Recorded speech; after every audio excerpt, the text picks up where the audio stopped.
El sistema cardiovascular és aquell conjunt de venes, artèries, capil·lars i, el més important, el cor.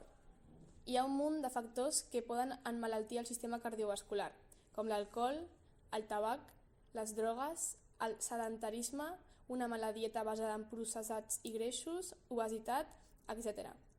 Tots aquests factors poden desenvolupar algun tipus de malaltia cardiovascular, com infarts, arrítmies, insuficiència cardíaca, angina de pit, hipertensió i moltes coses més.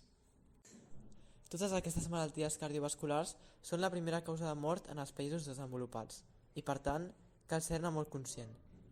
El tabaquisme es considera un important factor de risc. Pot provocar a prop de 52.000 morts anuals a Espanya. El fum del tabac pot provocar danys a les parets de les venes o artèries, així com trombes en el corrent sanguini, que són la principal causa d'un ictus o d'un infart. Per evitar patir algun tipus de malaltia cardiovascular a causa del tabac hi ha una sèrie de possibles solucions. En primer lloc, i la més important, és no començar a fumar. Un cop ets addicte, la manera de deixar-ho és posant-te motivacions, com pensant que no vols que els teus fills t'agafin d'exemple, i pensar en la teva salut i higiene personal.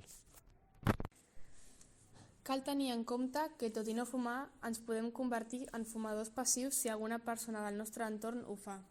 Al respirar el fum, indirectament, les substàncies tòxiques del tabac s'introdueixen en el nostre cos, com per exemple la nicotina, l'aldehid fòrmic, el plom, l'arsènic, el benzè, l'amoníac.